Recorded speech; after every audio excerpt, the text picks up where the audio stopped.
Hello नमस्कार दोस्तों। अभी मैं पढ़ रहा हूँ यूपी बजट, है ना, उत्तर प्रदेश का बजट। जो चीज़ें मैं पढ़ रहा हूँ उसके में से कुछ जो फैक्ट्स मुझे लग रहे हैं शेयर करना चाहिए मैं बताता हूँ। 2026 अभी क्या 26-27 का बजट का जो वैल्यू है 9.12 लाख करोड़ है।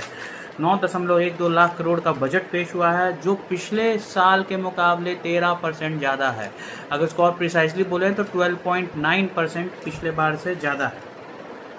ठीक है, इसमें सब इसकी जो हाइलाइट्स मैं बता देता हूँ कि कैपिटल मतलब कैपिटल बनाने के यानी कि इंफ्रास्ट्रक्चर जैसे डेवलपमेंट करने पे सबसे ज़्यादा खर्चा किया जा रहा है 19.5% ऑफ टोटल बजट। 19.5%। दूसरा सबसे ज़्यादा खर्चा किया जा रहा है एजुकेशन पे जो है 12.4%। तीसरा हेल्थ पे 6%। ये तीनों बहुत ही महत्वपूर्ण होते हैं किसी भी स्टेट के लिए। ये ध्यान रखिए, किसी भी स्टेट के लिए अगर उसका कैपिटल अच्छा है, इंफ्रास्ट्रक्चर अच्छा बना हुआ है, एजुकेशन अच्छा मिल रहा है, हेल्थ में अच्छा मिल रहा है, तो वहाँ पे डेवलपमेंट होना ही होना है। और तीनों पे यूपी गवर्नमेंट बहुत ध्यान देगी। अच्छा, एक और चीज़ जिस पे सबसे ज़्यादा ध्यान दिया जा रहा है वो एग्रीकल्चर पे।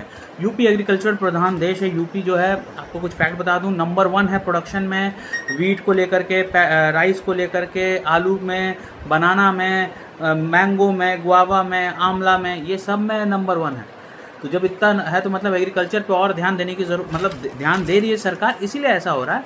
और इसीलिए इसको कंटिन्यू करते हुए 9% जो अपने पूरे बजट का है, सरकार वो 9% स्पेंड कर रही है अपने बजट का एग्रीकल्चर और उसके अलाइड सर्विसेज जो भी होते हैं, है ना। ये चीज़ हो गया। हाँ, देखिए, बजट में बोला गया है कि डेप्ट टू जीडीपी रेशियो, मतलब जीडीपी जो भी प्रोडक्शन हो रहा है, जीडीपी मतलब कि ग्रॉस प्रोडक्शन जो भी हो रहा है, उस वो प्रोडक्शन करने के लिए जो हमको लोन लेना पड़ रहा है, उस रेशियो को कम करना, मतलब हम कम लोन लेके ज़्यादा प्रोडक्शन करें, ऐसा उनको करना है। तो उन्होंने बोला है कि 2026-27 तक इसको कम करने का मतलब 23% पे इसको ले आना है, जो पिछले साल 27% था। मतलब पिछले साल डेप्थ थोड़ा ज़्यादा था, उसको कम करके 23% तक लाने का एम बनाया। ये भी अच्छा चीज़ है ना। अब स्टेट पर कैपिटा इनकम मतलब कि लोगों की आय क्या हो रही है। तो पर कैपिटा इनकम 1 लाख के आसपास थी पिछले साल, है ना, 1.1 लाख। और अगले 2025-26 में इनका एम है कि इसको बढ़ा करके 1.20 लाख किया जाए, मतलब 1,20,000 रुपये किया जाए। पिछले साल 1,09,000 थी। ठीक है। ओहो, ग्लोबल इन्वेस्टर समिट हुआ है, इलेक्ट्रॉनिक्स एक्सपोर्ट। सुनिए, स्टेट का ये बहुत इंपॉर्टेंट चीज़ है कि इलेक्ट्रॉनिक्स का एक्सपोर्ट यूपी से सबसे ज़्यादा होता है। 55% जो जितना भी इलेक्ट्रॉनिक कंपोनेंट एक्सपोर्ट होता है इंडिया में, उसका 55% यूपी से एक्सपोर्ट होता है। ये बहुत अच्छी बात है।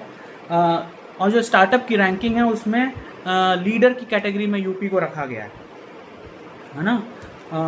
अच्छा, और एक्सपोर्ट मतलब एक्सपोर्ट करने में कितना प्रिपेयर है गवर्नमेंट, उसके पे यूपी को नंबर 1 रखा गया। कब? लैंड लॉक्ड स्टेट में, मतलब ये चारों तरफ से लैंड से ही घिरा हुआ है ना। चारों तरफ से एमपी हो गया, हरियाणा हो गया, दिल्ली हो गया, राजस्थान हो गया, इधर झारखंड हो गया, उधर बिहार हो गई, चारों तरफ से स्टेट से घिरा हुआ है। इसको पानी का कोई स्रोत नहीं है, तो भी लैंड लॉक्ड होते की कैटेगरी में ये नंबर 1 पे है। मतलब ये एक्सपोर्ट में भी बहुत अच्छा परफॉर्म कर रहा है despite being a land locked country.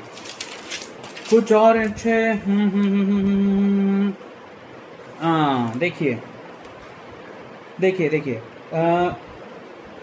Revenue deficit नहीं है। अगले साल का एम है कि रेवेन्यू का सेविंग होगा कितना, 64,400 करोड़ रुपए की रेवेन्यू सेविंग करेंगे ये। ठीक है। अभी मैं आपको एक चीज़ बताता हूँ कि यूपी में जो भी पैसा आता है, जो भी कमाई होती है, वो कैसे होती है। उसका सबसे ज़्यादा हिस्सा जो ये लोग टैक्स कलेक्ट करते हैं ना, उससे होता है। लगभग 39% जो कमाई होती है वो टैक्स के थ्रू होती है। और उसके बाद जो भी सेंटर का टैक्स होता है, उसमें जो यूपी का जो हिस्सेदारी है, वो सेकंड सबसे ज़्यादा इनका सोर्स है। मतलब पहला हो गया कमाई का सबसे बड़ा सोर्स जो ये खुद अपने टैक्स कलेक्ट करते हैं। दूसरा सोर्स हो गया जो सेंटर के थ्रू इनको मिलता है, जो सेंटर जो पूरा टैक्स कलेक्ट करती है उसमें सेंटर हर स्टेट को बांटती है, तो उससे जो भी रेवेन्यू आता है यूपी के हिस्से में वो यूपी का दूसरा सबसे बड़ा रेवेन्यू का सोर्स होता है। और एक्सपेंडिचर का सोर्स, अगेन सबसे ज़्यादा एक्सपेंडिचर का सोर्स कैपिटल आउटले में जाता है, कैपिटल एक्सपेंडिचर में ही जाता है। और उसके बाद सैलरीज ये लोग जो देते हैं ना अपने एम्प्लॉयज़ को, उसमें जाता है ना। इसमें कुछ छोटी छोटी चीज़ों के बारे में बता रहा हूँ, उसके बाद इस वीडियो को अभी यहाँ पे एंड करूँगा। आगे जब पढ़ूंगा यूपी बजट तो उसमें और वो बताऊँगा। लेकिन अब ये देखिए, जैसे कि एक बात बता रहा हूँ कि इस बजट में इन्होंने कहा है कि शुगर कैन के मतलब गन्ने के का प्राइस इन लोगों ने 30 रुपये प्रति क्विंटल बढ़ा दिया है, एक चीज़ ये बताया है। हाँ, एक और चीज़ बताया है कि महिला सामर्थ्य योजना इन लोगों ने चलाई है, यूपी गवर्नमेंट ने महिला सामर्थ्य योजना चलाई है, जिसमें के अंदर 5 मिल्क प्रोड्यूसिंग कंपनीज खोला गया है, ताकि महिलाएं जो हैं साक्षर बोल रहा हूँ, माफ़ करिएगा, साक्षर नहीं, क्या बोलते हैं, I am not getting the word, self employed हो सकें वो ना, तो उसके लिए मिल्क प्रोड्यूसिंग कंपनीज खोली गई हैं जिसमें महिलाओं का योगदान रहेगा। और इसमें से 3 ऑलरेडी चल रही हैं, 2 खुलने वाली, 3 ऑलरेडी चल रही हैं। गोरखपुर में चल रही है, बरेली, रायबरेली, ये 3 जगहों पर चल रही हैं। बनारस और प्रयागराज या इलाहाबाद में, प्रयागराज, इलाहाबाद तो अब नाम रहा नहीं, प्रयागराज में खुलने वाली है ना। वैसे ही 2 यूथ के लिए, जो यूथ हैं प्रदेश के, उनके लिए 2 योजनाओं का इसमें जिक्र किया गया है। जैसे कि मुख्यमंत्री अभ्युदय योजना, मुख्यमंत्री अभ्युदय योजना, जिसके अंतर्गत लगभग 23,000 यूथ को different types of coaching provide करा रहे हैं सरकार, फ्री ऑफ कॉस्ट, है ना। और फिर मुख्यमंत्री फेलोशिप योजना भी उन्होंने 108 ब्लॉक्स में में इम्प्लीमेंट किया है, जहाँ पे लोग जो यूथ हैं वो अलग अलग तरीके का फेलोशिप ले सकें, अलग अलग सेक्टर में फेलोशिप कर सकें, ताकि उनकी टेक्निकल नॉलेज उससे इम्प्रूव हो और आगे चल के वो अपने करियर में बहुत अच्छा कर सकें। तो यहाँ तक मैंने पढ़ा, यहाँ तक मैंने आपको बता दिया। बने रहिए आगे। अभी तो मैं तुरंत यूपी बजट तो नहीं पढ़ूंगा, कुछ देर रुक करके पढ़ूंगा। इस बीच में कुछ और दूसरे सब्जेक्ट के फैक्ट्स आएंगे तो मैं उसको बताऊंगा, फिर हो सकता है यूपी बजट बताऊं, जैसा रहेगा, है ना। तो प्लीज़ बने रहें। Thank you. हेलो फ्रेंड्स, कुछ मैं फॉरेस्ट कवर के बारे में बताना चाहूँगा कि किस प्रदेश में सबसे ज़्यादा फॉरेस्ट का कवर है, किस प्रदेश में सबसे ज़्यादा ट्री का कवर है, किस प्रदेश में फॉरेस्ट और ट्री दोनों मिला दें तो उसका कवर सबसे ज़्यादा है। ये थोड़े से इंपॉर्टेंट फैक्ट्स हैं। जैसे फॉरेस्ट का कवर सबसे ज़्यादा है मध्य प्रदेश में, सबसे ज़्यादा फॉरेस्ट कवर है मध्य प्रदेश में। मध्य प्रदेश के बाद सबसे ज़्यादा फॉरेस्ट कवर है अरुणाचल प्रदेश और फिर छत्तीसगढ़ में, है ना। वैसे ही ट्री का कवर सबसे ज़्यादा कहाँ है? ट्री का कवर सबसे ज़्यादा है महाराष्ट्र में, उसके बाद राजस्थान में, क्योंकि जंगल तो नहीं, तो ट्री लगे हुए हैं, है ना। तो राजस्थान में, तीसरा हमारे उत्तर प्रदेश में, समझे। तो सबसे ज़्यादा है महाराष्ट्र में ट्री का कवर, फिर राजस्थान में, फिर उत्तर प्रदेश में। सही बोले। अब आते हैं, दोनों को मिला दिया जाए, फॉरेस्ट और ट्री दोनों, तब फिर मध्य प्रदेश हो जाता है नंबर 1, फिर अरुणाचल प्रदेश हो जाता है नंबर 2, फिर तीसरे में इस बार महाराष्ट्र उतर के आ जाता है, महाराष्ट्र, समझे। ये तो ये छोटा सा फैक्ट था, ऐसी नज़र जा रही थी मतलब कि भी बता देना चाहिए। चलिए देखते हैं, है ना। मिलते हैं अगले वीडियो। हेलो, तो करंट अफेयर से कुछ रिलेटेड है जो फैक्ट्स आपको बताना चाहूँगा। जैसे G20 2025 में नवंबर में हुआ था, और वो हुआ था साउथ अफ्रीका में। सॉरी, कुछ मूल का सवाल। तो G20 कहाँ हुआ था? साउथ अफ्रीका में हुआ था। इंटरेस्टिंग फैक्ट ये है कि इसमें यूनाइटेड स्टेट्स ऑफ अमेरिका ने पार्ट नहीं लिया, बट नेक्स्ट ईयर G20 का जो हेड बनेंगे या उसकी जो चेयरमैनशिप लेंगे वो USA ही लेंगे, है ना। ये इसमें एक उबुंटू स्पिरिट के ऊपर, ये इसका जो थीम था उबुंटू स्पिरिट था, मतलब ये साउथ अफ्रीकन एक फ़िलासफ़ी है उबुंटू स्पिरिट। सो उबुंटू स्पिरिट जो है ये रिलेटेड है G20 समिट से, है ना। 2026-27 अगले साल का यूनाइटेड स्टेट्स ऑफ अमेरिका लेगा। अब ये जो है क्या बोलते हैं, G20 है क्या?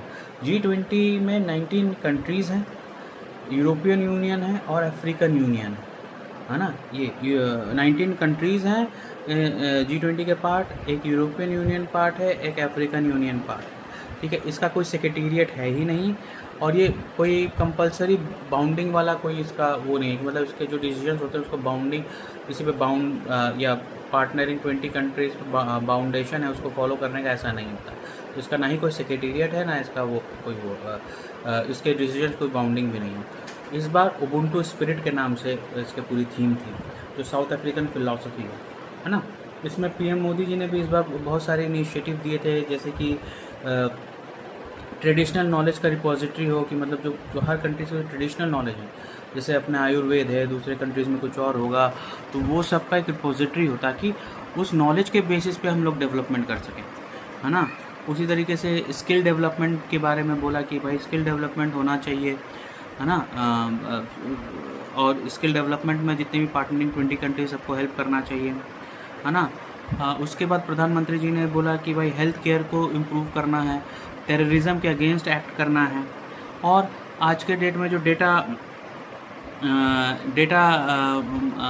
क्या बोलते हैं डेटा साइंस से रिलेटेड उन्होंने बोले कि भाई डेटा को हम लोग को शेयरिंग सारी 20 कंट्रीज़ को शेयर करना चाहिए, ये उन्होंने बोला, है ना।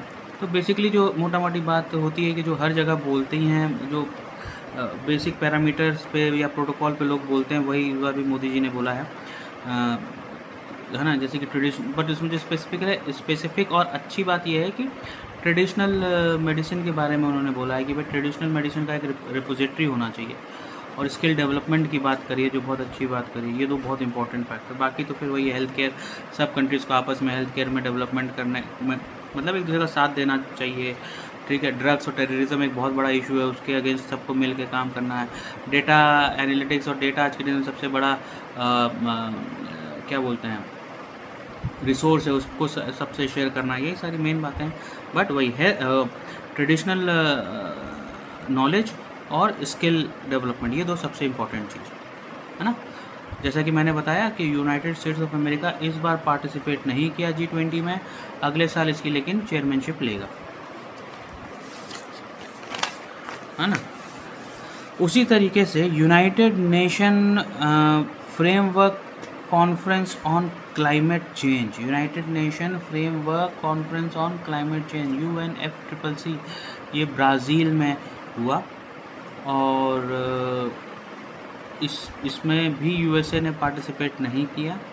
इंडिया की तरफ से पीएम प्रधानमंत्री जी नहीं गए थे, इंडिया की तरफ से भूपेंद्र यादव जी गए थे, जो इंडिया को रिप्रेजेंट किए थे, है ना। और मुटीराओ ग्लोबल मुटीराओ एग्रीमेंट हुआ है इसमें। ग्लोबल मुटीराओ एग्रीमेंट बहुत इंपॉर्टेंट नहीं है, तो उसको आप छोड़ दीजिए ये मतलब जो कॉम्पिटिटिव एग्ज़ाम देंगे उन्हीं के लिए इम्पोर्टेंट है, उसके अलावा कुछ नहीं है। हाँ, ग्लोबल हंगर इंडेक्स जो नवंबर 2025 में निकला था, उसमें इंडिया का रैंक 102 है। सोचिए, बहुत 100 से भी नीचे है। 25.8 पॉइंट्स इंडिया को मिले हैं, और इसका 102वां रैंक है ना। ये थोड़ा सा क्रिटिकल चीज़ है, अपने को थोड़ा बेहतर होना होगा, बट क्या करें, अपना पॉपुलेशन बहुत ज़्यादा है। और चूंकि हम पॉपुलेशन की बात कर रहे हैं, तो टॉप 10 पॉपुलस सिटीज़ जो है उसमें इंडिया का 2 सिटीज़ हैं। एक तो है दिल्ली, जो वर्ल्ड के चौथा सबसे पॉपुलस सिटी है, और 90वें रैंक पे कैलकाटा है, जो वर्ल्ड का 9वां सबसे पॉपुलस सिटी है। तो वर्ल्ड के टॉप 2 जो पॉपुलस सिटीज़ है वो जकार्ता इंडोनेशिया का, और दूसरा ढाका बांग्लादेश का। खैर ढाका तो हमें बहुत पॉपुलस रहा ही है, कई क्या बोलते हैं फिगर्स में उसका रैंक 1 ही रहा है, इस बार रैंक 2 है ना। और वर्ल्ड IMF के द्वारा टॉप 5 इकोनॉमीज़ की जब बात की गई, तो उसमें इंडिया का रैंक चौथा आया। उनके इस IMF के हिसाब से India is the 4th largest economy. अभी उन्होंने जापान को ओवरटेक किया है। और जो टॉप 3 हैं, देखिए USA है सबसे टॉप, फिर चाइना है, चाइना के बाद आपको जर्मनी है, देख लेते हो। हाँ, चाइना के बाद जर्मनी है, जर्मनी का इंडिया है। इंडिया की इकोनॉमी $4.5 ट्रिलियन है, IMF के मुताबिक $4.5 ट्रिलियन है, और ये वर्ल्ड की 4थी सबसे बड़ी इकोनॉमी हो गई है। तो ये बहुत अच्छी बात है, सबसे बढ़िया चीज़ है। ये 2-3 चीज़ें थी जो मुझे लगा बतानी चाहिए। जैसे पॉपुलर सिटी जो है दिल्ली वर्ल्ड के सबसे पॉपुलर सिटीज़ में से आ रहा है 4थे नंबर पे। इंडिया वर्ल्ड के सबसे बड़े इकोनॉमी में आ रहा है 4थे नंबर पे। तो ये फैक्ट्स थे, कुछ और होंगे तो मैं आपको बताता रहूँगा, बने रहिए।